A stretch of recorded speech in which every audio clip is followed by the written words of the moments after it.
সমস্যাটা হচ্ছে আমরা দেখলাম জুলাই পরবর্তীতে আহ যেই স্লোগানগুলো দেয়ালে লেখা হয়েছিল, যেই স্লোগানগুলো মিছিলে উচ্চারিত হয়েছিল, যেই আওয়াজটা আমরা সাধারণ গণমানুষের মুখে মুখে শুনেছিলাম, সেটা ধীরে ধীরে ধীরে ধীরে ফিকে হয়ে যেতে থাকলো এবং সেই জায়গাটা দখল করলো মব, সেই জায়গা দখল করলো উগ্রপন্থা, সেই জায়গা দখল করলো মেয়েদেরকে ধীরে ধীরে কোণঠাসা করে ফেলা, সমাজের প্রান্তিক মানুষগুলোর উপরে আরো বেশি কড়া নজরদারি করা। আমরা দেখলাম যে সেই জায়গাগুলো, যেই জায়গাগুলোর স্বপ্ন নিয়ে একজন হেজাব পরা মেয়ের সঙ্গে একজন মানে টপ মানে প্যান্ট এন্ড টি শার্ট পরা মেয়ে পথে নেমেছিল, সেই জায়গাটা আস্তে আস্তে ফিকে হয়ে যেতে যেতে একেবারে নাই হয়ে গেল। আমার কাছে জুলাইটাকে মনে হয়েছে এটা প্রথমত কোনো সরকার পরিবর্তনের আন্দোলন ছিল না। অর্থাৎ একটা সরকারের বদলে কেবল আরেকটি সরকার আসবে, এর বাইরে আর যা যেভাবে চলছে সেভাবেই চলবে, এই স্বপ্ন নিয়ে অন্তত আমি রাস্তায় নামি নাই জুলাই। বেঁচে ফারনা, একটি কথা বারবার বলা হচ্ছে, বিশেষ করে আজকে আমরা অগাস্টের 6 তারিখেও এই কথা আমরা সবচেয়ে বেশিবার বোধহয় শুনছি যে জুলাইকে বিভক্ত করা হচ্ছে।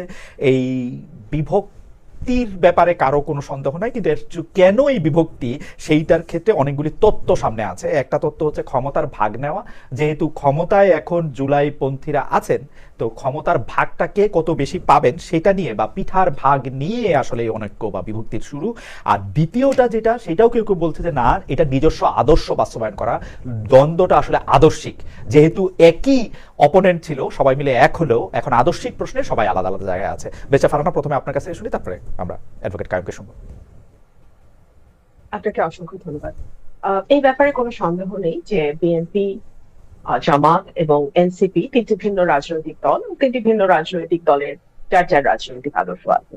কিন্তু একই সঙ্গে এটাও তো অস্বীকার করার কোনো উপায় নাই যে জুলাইটা কোনো পার্টিকুলার পলিটিক্যাল পার্টির রাজনৈতিক আদর্শ বাস্তবায়নের লড়াই ছিল না। ইনিশিয়ালি এই লড়াইটা ছিল বৈষম্যের বিরুদ্ধে। বৈষম্য শব্দটিকে আপনি চাকরিতে কোটার মধ্যেও আটকে ফেলতে পারেন, আবার এই শব্দটির অনেক ব্যাপক বিস্তৃত অর্থ দিয়ে এই শব্দটিকে আপনি অনেক দূর পর্যন্ত নিয়ে যেতে পারেন। এটা নির্ভর করবে যে যেভাবে বিষয়টিকে দেখতে চায়। আমার কাছে জুলাইটাকে মনে হয়েছে এটা প্রথমত কোনো সরকার পরিবর্তনের আন্দোলন ছিল না। অর্থাৎ একটা সরকারের বদলে কেবল আরেকটি সরকার আসবে, এর বাইরে আর যা যেভাবে চলছে সেভাবেই চলবে, এই স্বপ্ন নিয়ে অন্তত আমি রাস্তায় নামি নাই জুলাই।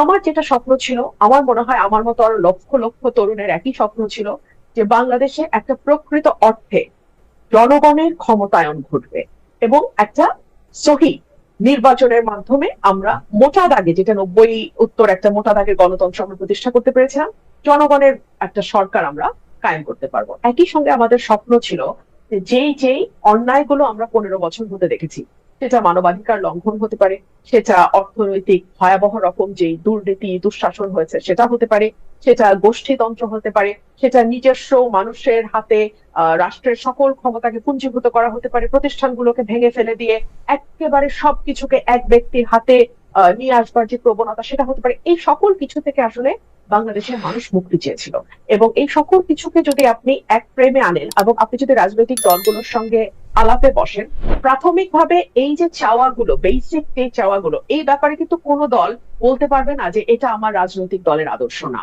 কোনো দল কি বলতে পারবে আমরা ভোট চাই না? কোনো দল কি বলতে পারবে যে আমরা মানুষের অধিকারে বিশ্বাস করি না? কোনো দল কি বলতে পারবে আমরা একটা বৈষম্যহীন সমাজ নির্মাণ করতে চাই না, কিংবা আমরা দুর্নীতিকে আহ মানে আমরা দুর্নীতিকে গ্রহণ করি? কোনো দল তো আসলে এটা বলতে পারবে না। তো আপনি যদি মোটা দাগে জুলাইকে বড় অর্থে দেখেন, বড় ক্যানভাসে আমরা দেখি, তাহলে আমরা দেখবো যে এখন আপনি যদি এটাকে আদর্শের লড়াইটা বলেন, আমি বলবো সেটা একেবারেই ভুল। কারণ দলগুলোর কোনোটার আদর্শের সাথে জুলাইয়ের মূল স্পিরিটের কিন্তু কোনো দ্বন্দ্ব নাই। তাহলে সমস্যাটা হচ্ছে কোথায়? সমস্যাটা হচ্ছে আমরা দেখলাম জুলাই পরবর্তীতে আহ যেই স্লোগানগুলো দেয়ালে লেখা হয়েছিল, যেই স্লোগানগুলো মিছিলে উচ্চারিত হয়েছিল, যেই আওয়াজটা আমরা সাধারণ গণমানুষের মুখে মুখে শুনেছিলাম, সেটা ধীরে ধীরে ধীরে ধীরে ফিকে হয়ে যেতে থাকলো এবং সেই জায়গাটা দখল করলো মব, সেই জায়গা দখল করলো উগ্রপন্থা, সেই জায়গা দখল করলো মেয়েদেরকে ধীরে ধীরে কোণঠাসা করে ফেলা, সমাজের প্রান্তিক মানুষগুলোর উপরে আরো বেশি কড়া নজরদারি করা। আমরা দেখলাম যে সেই জায়গাগুলো, যেই জায়গাগুলোর স্বপ্ন নিয়ে একজন হেজাব পরা মেয়ের সঙ্গে একজন মানে টপ মানে প্যান্ট এন্ড টি শার্ট পরা মেয়ে পথে নেমেছিল, সেই জায়গাটা আস্তে আস্তে ফিকে হয়ে যেতে যেতে একেবারে নাই হয়ে গেল। তো জুলাইয়ের প্রথম কয়েক মাসের মধ্যে আমরা বুঝে গেলাম, মানে অগস্টের 5 অগস্টের পরে কয়েক মাসের মধ্যে আমরা বুঝে গেলাম যে এই রাজনৈতিক মাঠে নারীদের অবস্থান ভীষণ রকম নাজুক। এই রাজনৈতিক মাঠে একটা মানে বিশেষ গোষ্ঠীর মতের বাইরে যারা ধর্ম এবং রাজনীতিকে ধারণ করে তাদের জায়গাটা খুব সীমিত। আমরা বুঝে গেলাম এখানে বিভিন্ন ভাবে সংখ্যালঘু মানুষের জায়গাটা খুব সীমিত। তো আমার মনে হয় না এটার সাথে আদর্শের কোন রকম কোন সংযুক্ততা আছে। জি খালেদ ভাই। বেঁচে ফারহানা, আমি চট করে শুধু প্রশ্নটা পড়ি, আপনি যেগুলিকে মব বলতেছেন, যেগুলিকে উগ্রপন্থা বলতেছেন, বা সংখ্যাগুরুদের তুষ্টিমূলক রাজনীতি বা অবস্থানের কথা বলতেছেন, বাংলাদেশের বেশিরভাগ মানুষ যদি সেটা চায়, আপনি সেইটা মানে কেন উপর থেকে ঠেকাবেন? মানে আপনার যে দেখার দৃষ্টিভঙ্গি তার থেকে যদি বাংলাদেশের বেশিরভাগ মানুষের দেখার দৃষ্টিভঙ্গি আলাদা হয়, তাহলে আপনি কেন সেটা মানবেন না? আপনি তো গণতন্ত্রের পক্ষের লোক, আপনি তো চান যে বেশি মানুষের কথাই মানা হোক। একদম তাই, আমি আপনার সাথে শতভাগ একমত। কিন্তু মজাটা হচ্ছে যে যারা, আমি যাদের কথা এতক্ষণ বলছিলাম, উগ্রপন্থা বা নারীর প্রতি যারা এক ধরনের বিশেষ মনোভাব পোষণ করে, তারা কিন্তু সংখ্যায় খুব বেশি না। তাদের হইচইটা হয়তো অনেক বেশি, সামাজিক যোগাযোগ মাধ্যমে তাদের প্রেজেন্সটা হয়তো অনেক বেশি, কিন্তু আমি যেটাকে সেইন পলিটিক্স বলি, আমি যেটাকে সুস্থ ধারার রাজনীতি বলি, সেটার সমর্থনকারী মানুষের সংখ্যা বেশি। যদি এটা না হতো তাহলে কিন্তু আহ হয়তো নির্বাচনের ফলাফলটা অন্যরকম কিছু হতে পারতো, এবং নির্বাচনের আগে আগে কিন্তু সেই ধরনের একটা ভাইবও বাংলাদেশের মাটিতে দেওয়ার চেষ্টা হয়েছে। এবারের নির্বাচনটা এমন কি হইতে পারে না যে তারা বেশি ভোট বিএনপি কে দিছে, কিন্তু তারা বিএনপি কেও সেরকমই দেখতে চায়? মানে বিএনপি কেও একটা সময়, মানে যে বিএনপি কেও তারা একটা, জি I know what you mean. BNP কে এখানে তার রাজনীতিটাকে ঠিক করতে হবে। বিএনপি কি করতে চায়? বিএনপি কি সেন্টার রাইটে যাবে? বিএনপি কি ফার রাইটের দিকে হাঁটা ধরবে? নাকি বিএনপি একেবারে সেন্ট্রিস্ট, যেটা দেশনেত্রী বেগম খালেদা জিয়া এবং শহীদ প্রেসিডেন্ট জিয়া রহমানের যেই দল, সেইভাবে বিএনপি তার দলটাকে পরিচালনা করবে? সমস্যা হচ্ছে যে একটা দলের ভেতরে, বিশেষ করে বড় দলগুলোর ভেতরে অনেক রকম মতের মানুষ থাকে। আমি বিশেষ করে বিএনপির ক্ষেত্রে এটা আরো বেশি করে বলবো, বিকজ বিএনপি এবং জামাতের যে মৈত্রী, সেটা কিন্তু দীর্ঘ 25-30 বছরের মৈত্রী। সেই মানে 91 সাল থেকে শুরু হওয়া মৈত্রী, তাই না? মানে 36 বছর, my god, that's a long journey Khaled ভাই, ভেরি লং জার্নি। সো এখানে আমি অনেক সময় যখন আমি দলের ভেতরে কাজ করেছি, যখন আমি মিডিয়াতে অ্যাপিয়ার করেছি দলের পক্ষে, তখন আমি কারো আমার ব্যাপারে মন্তব্যে বা আমার ক্রিটিক করতে গিয়ে আমি দেখতাম যে তারা যেভাবে ক্রিটিক গুলো করছে, 5ই আগস্টের পর দেখলাম যে তারা হচ্ছে ম্যাক্সিমাম জামাতের সাপোর্টার। সো এই যে গুপ্ত বিষয়টা, এটা তো কেবলমাত্র যে আওয়ামী লীগের মধ্যে ঢুকে গেছে বা আওয়ামী লীগের মধ্যে ঢুকেছিল তার তো না, এটা বিএনপির মধ্যে আছে, হয়তো অন্যান্য পলিটিক্যাল বড় পার্টি তো আর তেমন নাই। আমি আপনার কাছে আবার আসবো, আমি একটু অ্যাডভোকেট হাসনাত কাইয়ুমকে শুনতে চাই একই বিষয়। শুধু আমি এখানে বলে রাখি যে আপনি বিএনপি কে তার রাজনীতিটা ঠিক করতে বলতেছেন, তার মধ্যে সেন্ট্রিস্টের জায়গায় সে আসলে আছে কিনা সেটা আপনি দেখতে বলতেছেন। আপনি বলতেছেন যে বিএনপির সাথে জামায়াতের যে একটা সম্পর্ক ছিল দীর্ঘদিন ধরে, তার কারণেও বেশ কিছু, আপনি গুপ্ত শব্দটা ব্যবহার করেছেন। কিন্তু আমি 2 পয়সাটা একটু দিয়ে রাখি কাইয়ুম ভাই শুরু করার আগে। আমি দেখছি যতক্ষণ পর্যন্ত বিএনপি স্বাধীনতার কথা, বাংলাদেশের 71 সালের কথা, তাদের দলের প্রতিষ্ঠাতা জিয়াউর রহমানের মুক্তিযুদ্ধ অবদানের কথা যত বেশিবার বলে, বা বাংলাদেশের স্বাধীনতার যে বিভিন্ন সিম্বল প্রতীক এগুলি আছে না, এগুলির কথা বললে তারা বেশি নিন্দা ঝড়ের মধ্যে পড়ে। কিন্তু তারা তো আবার কিছুটা জামায়াতে ইসলামের পক্ষে, বা যারা বাংলাদেশে বেশি ধর্মাশ্রয়ী দলগুলির পক্ষে যারা কথা বলে, তারা অনেক তালি বা বাহবা পায়। তো সেই ক্ষেত্রে মানে আমি জানি না বিএনপি তার রাজনীতিটা আসলে কিভাবে ঠিক করবে, বা বিএনপি রাজনীতিটা আসলে কি হবে। এখানে দেখেন, রাজনীতির দুটো ধারা আমি মোটা দাগে বুঝি। একটা হচ্ছে আইডেন্টিটি পলিটিক্স, আর একটা হচ্ছে welfare politics. Welfare politics is always very very difficult. আপনাকে সেবা দিতে হবে, মানে 15 দিন যাবত ঘরের বাড়িতে চুলা জ্বলবে না, 12 ঘন্টা ইলেকট্রিসিটি থাকবে না। এটা নিয়ে আমরা আসি বেঁচে ফারহানা, যে মানে আমি জাস্ট ওই জায়গাটাতে বলছি। এবং বাজারে গেলে 400 টাকার কাঁচামরিচ খাবেন, এটা যদি হয় রাজনীতি, তখন আপনাকে অটোমেটিক্যালি ঝুঁকতে হবে ধর্মের দিকে কিংবা জাতীয়তাবাদের দিকে, কারণ ওটা আপনি সার্ভিস না দিয়েও মানুষকে কানেক্ট করবেন দ্রুত। আচ্ছা ঠিক আছে, মানে সার্ভিস না দিয়ে আপনি যদি কানেক্ট করতে হয়, তাহলে আপনাকে কিছু কিছু কিছু কিছু কথা এবং কিছু মানে আনন্দের জায়গা দিতে হবে, যেটা নিয়ে মানুষ আনন্দ করতে থাকবে। জি কারণ ভাই, আপনার জন্য প্রশ্ন নাই, আপনি এটা বললেন, ওইটা শুধু একজন দর্শক আপনাকে একদম উদ্দেশ্য করে একটা কথা বলছেন, এটা শুধু পড়ি। জালাল আহমেদ উনি বলছেন, জনাব অ্যাডভোকেট হাসনাত ভাই, রাষ্ট্র সংস্কার আন্দোলন চলতেছে কয়েক বছর ধরে, উনি 2 বছরের কথা বলতেছেন। সাধারণ মানুষ জানতে চায় আপনাদের সংস্কারের সবচেয়ে বড় 3টা দৃশ্যমান ফলাফল কি, যেটা গ্রামের মানুষ বুঝবে। এটা আপনি পরেও বলতে পারেন, আমরা জুলাইয়ের বিভক্তিটা নিয়ে যদি আগে আপনি শুনি। ধন্যবাদ খালেদ এবং রুমিনকেও এবং যারা শুনছেন। আমি রুমিনের কোনো কথারই আসলে বিরোধিতা করছি না। আমি ওর কথার সাথে একটা জায়গা যোগ করতে চাচ্ছি। ওর যা অবজারভেশন এগুলি নিয়ে আমার কোনো ভিন্নমত নাই। আমি মোটা দাগে তার সাথে প্রায় সবকিছুতে একমত। আমার যেটা ভিন্নমতের জায়গা না, যেটা আসলে যোগ করার জায়গা, সেটা আমি বলতে চাই যে এই যে জুলাইটা বিভক্ত হইলো, এটার ধরে আমরা দুই ভাবে দেখতে পারি। একটা হচ্ছে যে ঘটনা দিয়ে মনে করতে পারি যে এ তাকে গালি দিল, এ ডান দিকে চলে গেল, এ বাম দিকে চলে গেল, এরকম একভাবে এই বিষয়টাকে দেখা যেতে পারে, ঘটনা সাজায় সাজায় বাহির থেকে যেটা মনে হয়। আর একটা হচ্ছে যে বাংলাদেশের এই রাজনীতিতে রুমিন প্রথম থেকে যেটা বলছিল যে বাংলাদেশের রাজনীতিতে রুমিন থেকে আমি, কিংবা আমি থেকে ধরেন একটা অনেক বেশি ধরেন ডানের দিকের একটা মানুষ, সবাই মিলে একটা জায়গায় এবার বাংলাদেশে আমরা একমত হয়েছিলাম। সেটা হচ্ছে যে কেবলমাত্র হাসিনার বিদায় না, হাসিনা হয়ে ওঠে যে শাসনতন্ত্রের উপরে দাঁড়ায়া যে ব্যবস্থাটা আসলে হাসিনাকে ফেসিবাদে পরিণত করে, ক্ষমতার বাইরে থাকলে যে হাসিনাকে আপা বলা যায়, এবং তারপরে হাসিনা ক্ষমতায় যাওয়ার পরে যে আসলে দানব হয়ে ওঠে, এইটুকু যে জায়গা, এই জায়গাটার আসলে একটা পরিবর্তন লাগবে। এটা নিয়ে আমাদের মধ্যে একটা ঐকমত্য তৈরি হয়েছিল। রাস্তার লোক থেকে আপনি যেটা মানে আমার যে প্রশ্ন করছে, সে মনে করছে যে রাস্তার লোক কিংবা গ্রামের লোক বোধহয় সংস্কারটা বোঝে না। বিষয়টা এরকম না। আসলে আমরা সবাই একটা বুঝছিলাম যে এই ব্যবস্থাটার পরিবর্তন লাগবে। এই মহিলাকে বিদায় করতে হবে এই জন্যে যে উনি এখন এই ব্যবস্থাটাকে আসলে পাহারা দিচ্ছে, ওনাকে বিদায় করতে হবে, এই ব্যবস্থাটা বিদায় করতে হবে। এটা হচ্ছে এক। তাইলে যারা আসলে এই ব্যবস্থাটার পক্ষের মানুষ, এটা তো কেবলমাত্র একজন হাসিনা কিংবা দুইটা আসলে হাসিনার বিশ্বস্ত এরকম দলের লোক, কিংবা দলের বাইরে থেকে ব্যুরোক্রেটিক কিংবা আসলে সিভিল মিলিটারি যে জায়গায় আছে, যারা যারা আসলে বাগবাটোরা খাচ্ছিল, তারা কয়েকজনের একটা সিন্ডিকেট, আমরা বলছি অনেক সময়। তো এটা শুধুমাত্র একটা সিন্ডিকেটের উপর দাঁড়ায় ছিল না। এই সিন্ডিকেট দ্বারা উপকৃত হইতো, কিংবা এই সিন্ডিকেট দ্বারা উপকৃত হয় এরকম দেশে এবং বিদেশে আসলে তার একটা এক ধরনের একটা আসলে যোগাযোগ সূত্র থাকে।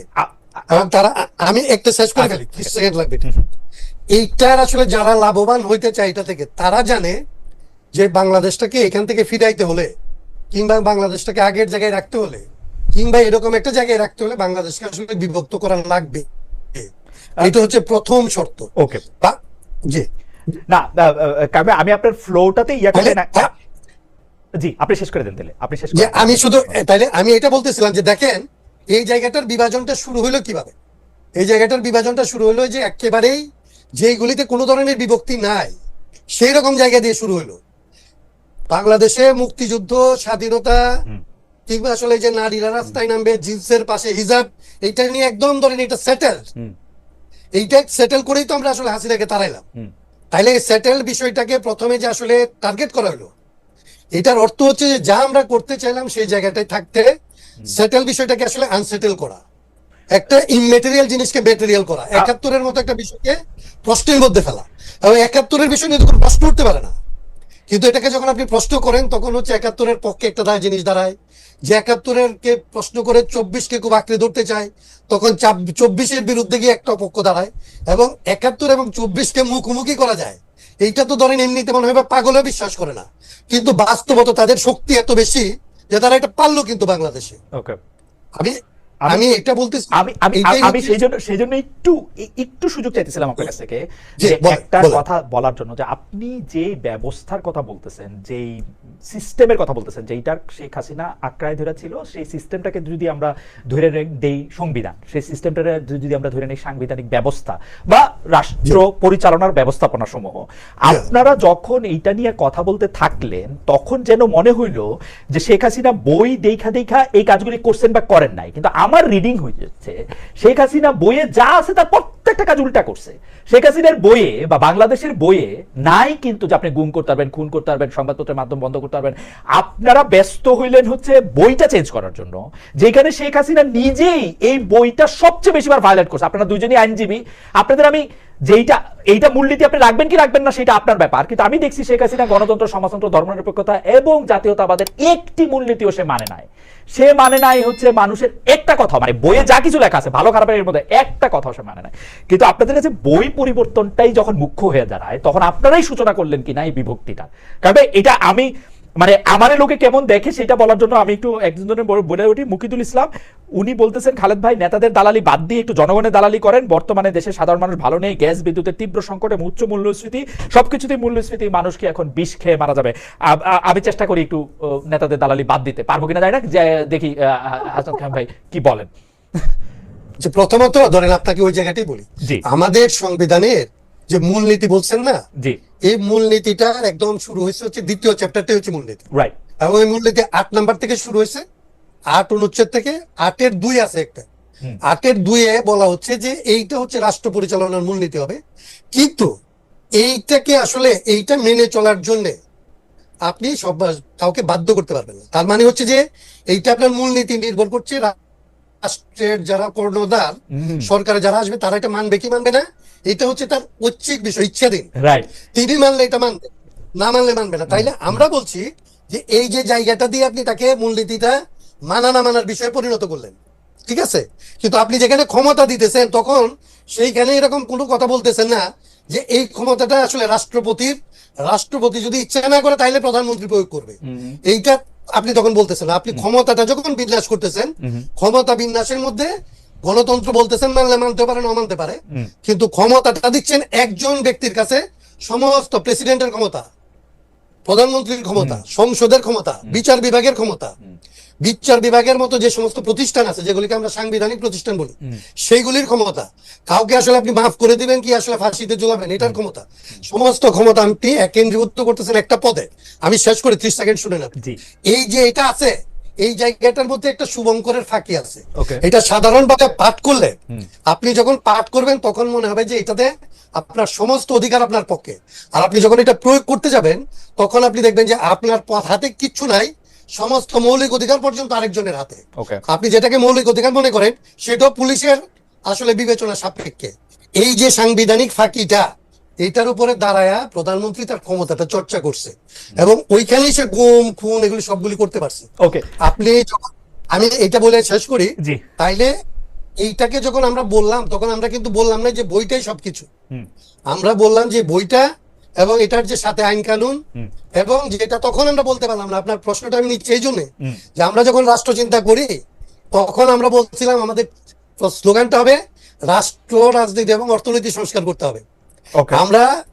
আমরা বাধ্য হইলাম রাজনীতি শব্দটা বাদ দিতে, কারণ হাসিনার আমলে যদি আমরা রাজনীতি সংস্কারের কথা বলতাম তাহলে আপনাকে যেরকম বলতেছিলেন নেতার দালালি, তখন একদম রাষ্ট্র চিন্তা যে হাসিনার দালাল হিসাবে মাঠে নামতেছে এইটা ছিল নিশ্চিত। মানে তখন আপনি আমাকে কোনোভাবে সেভ করতে পারতেন না। মানে তার মানে হচ্ছে যে রাজনীতি করার ক্ষেত্রে কতগুলি পর্যায় থাকে যে আপনারা বুদ্ধিজীবীরা বিশ্লেষণ করে যেটা যেটা বলতে পারেন, আমরা সেটা জানার পরেও মাঠে যখন নামি তখন অনেকগুলো ধাপের কথা বলি, অনেকগুলো ধাপের কথা বলতে পারি না।